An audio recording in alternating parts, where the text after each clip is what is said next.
Lo que verán a continuación, es una continuación del vídeo en el que hablo del radioteatro de Godzilla 1954, por lo que, si no han visto ese vídeo, les recomiendo verlo para tener contexto. Sin más que decir, empezamos.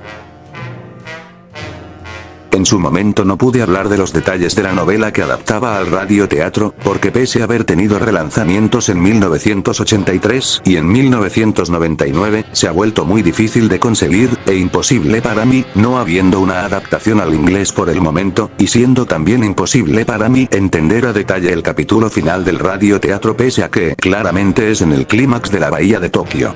No ayudaba tampoco a que en su momento no hubiera alguien de la red de fans de Godzilla que pudiera brindar algún detalle de lo que se narra en ese librillo, hasta ahora. Casi terminando 2025, el usuario Paperfinth, del que les recomiendo ver su canal, en un vídeo que habla de las adaptaciones de la película original, se puso en contacto con el usuario de la página de Toho Kingdom, Nicholas Driscoll. Driscoll pudo brindar información de la novelización, gracias a que él tenía el volumen 7 del Complete Works de Shigeru Kayama, publicado en el día 15 de marzo de 1994, abarcándola en un total de 111 páginas.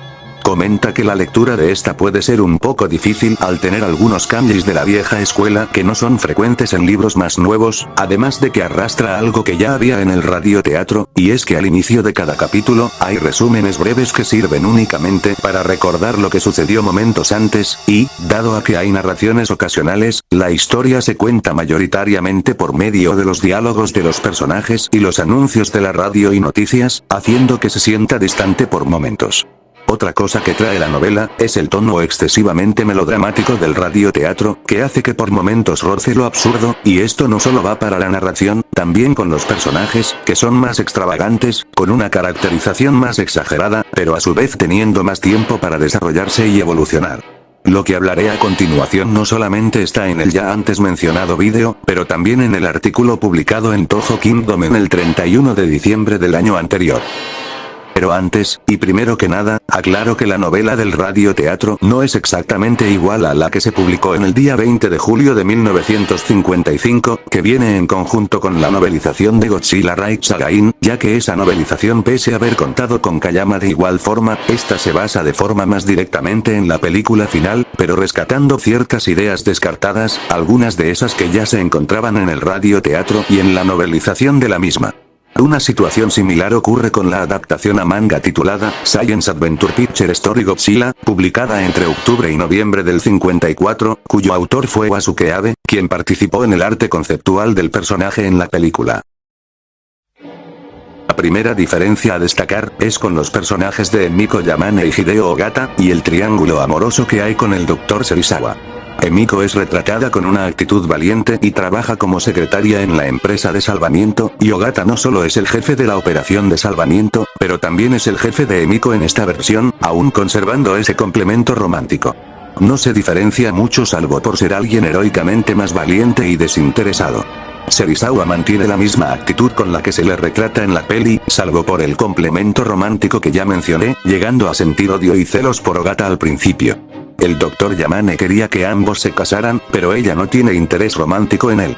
Serizawa revela sus verdaderos sentimientos a ella, pero este mismo es quien rechaza el compromiso debido a la vergüenza que le daba su desfiguración en el ojo, aunque Emiko declara que ese desinterés no era por el ojo. Este asunto del triángulo amoroso, se menciona pero de forma muy breve en la película y no se explora muy a profundidad. Ya que menciono el parche en el ojo, en la película se nos menciona que Serizawa lo perdió durante la guerra, pero en esta versión él lo perdió en la realización de uno de sus experimentos. Ahora, el Dr. Yamane.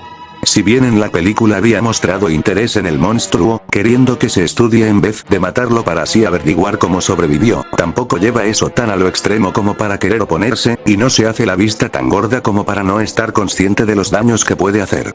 Pero en esta versión, su obsesión por Godzilla lo lleva tan lejos al grado de ser un roco arrogante y egoísta, constantemente quiere ver más de cerca al monstruo, frustrándose si no obtiene una mejor foto del mismo, discute con las fuerzas armadas y con otros personajes, incluyendo su hija, si estos no están de acuerdo con sus ideales de mantener vivo al monstruo, aún pese al daño que este puede provocar a la vida misma. Luego está la isla de Odo, que en esta versión se le llama simplemente como Isla de Oto. Los habitantes, o al menos la gran mayoría, no tienen leyendas sobre el monstruo, aunque los más ancianos sí se aferran a los antiguos relatos del mismo, pero no hay mención de que sacrificaban mujeres a diferencia de la película. Cuando aparece un cometa durante la noche, actuando como un presagio de lo que vendría dentro de poco, los habitantes de la isla se asustan y proceden a realizar un exorcismo con danzas de leones, en vez de una danza tengu como en la película. Otra cosa digna de mención es cuando el monstruo Godzilla aparece en la isla. Cuando ocurre su ataque a la aldea, este es acompañado por una tormenta que es descrita en términos sobrenaturales. Más tarde, cuando se asoma entre las montañas, este se ve que tiene a una pobre vaquita visible entre sus dientes. Esta escena llegó a fases de storyboard, e incluso se llegó a filmar, pero viendo que el detalle de la vaca visible en la boca hacía ver cutre al momento, se tuvo que regrabar la escena a como la conocemos a día de hoy.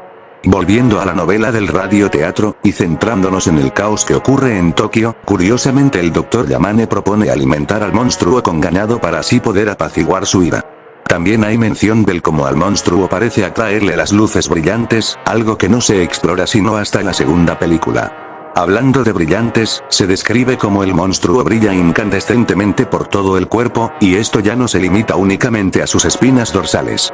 Lastimosamente para algunos, las secuencias de acción del personaje quedan por lo general muy en segundo plano acá, al centrarse aún más en el drama humano. No puedo decir que sea algo precisamente malo, porque entre todo este drama está también la situación de Shinkichi. Aquel joven de la isla de Odo quien, tras perder a su familia por el ataque del monstruo a la isla, es adoptado por el Dr. Yamane, y de vez en cuando lo vemos con el resto de personajes a lo largo de la cinta hasta el final. Pero en la novela del radioteatro, ocurre algo más. Tras la pérdida de su familia, Shinkichi jura vengarse del monstruo, y ese intento de venganza se lleva a cabo durante el ataque a Tokio, pero ocurriendo fuera de cámara, no dejándonos muy clara la idea que tenía en mente.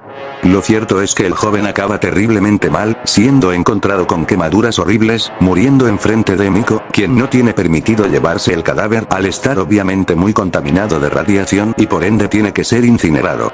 La muerte de Shinkichi sirve como el desencadenante para que Miko cuente la verdad acerca del invento de Serizawa. Y es aquí donde la cosa se pone un tanto más interesante, más cuando se le compara con la versión de la película, y es acerca del trasfondo del destructor de oxígeno y el cómo la verdad sale a la luz. En el film, el periodista Hagiwara recibe información de su corresponsal en Suiza, quien fue informado por un supuesto amigo alemán de Serizawa, acerca de que este último conoce la forma de matar a Godzilla. Cuando entrevista al Doc, este niega todo y pues no se llega a nada.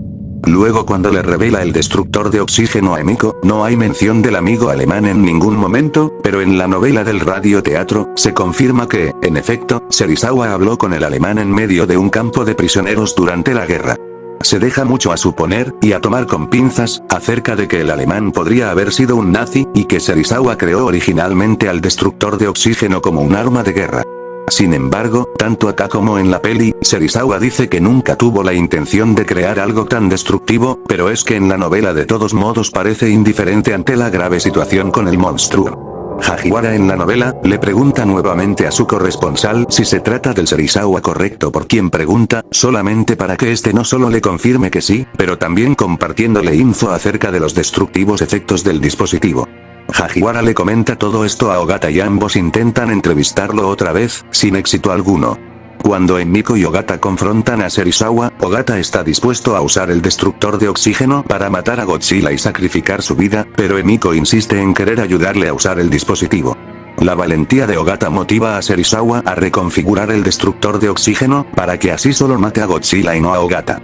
Si bien se planeaba en mantener al destructor de oxígeno como un secreto aún después de su uso, y que así Serizawa pudiera continuar en paz con sus investigaciones, el Dr. Yamane aparece para hacer a Miko arrastrada a la fuerza al auto para llevársela rápidamente fuera de la ciudad y que pueda estar sana y salva con su familia.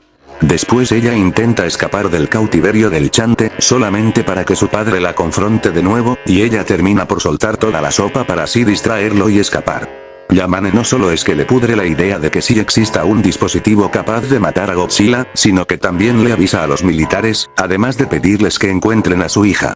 Cuando los militares llegan y tocan a la puerta de Serizawa, este sabe que solo hay una salida, por lo que destruye sus notas, decide no decirle nada a la prensa, y planea su suicidio. Y finalmente llegamos al clímax de la novela. Serizawa explica que el destructor de oxígeno solo funcionará a menos que Godzilla se encuentre a 500 pies de profundidad, porque de no ser así podría escapar. Cuando lo encuentran, solo está a 360 pies, por lo que Ogata se llena de valentía para guiar al monstruo a aguas más profundas con una bengala, pero tras permanecer demasiado tiempo bajo el agua, se desmaya por la falta de oxígeno. Mientras Ogata es izado a bordo, al mismo tiempo Serizawa se sumerge, solamente para luego cortar el suministro de oxígeno, y finalmente activar su arma. Muriendo este junto con Godzilla.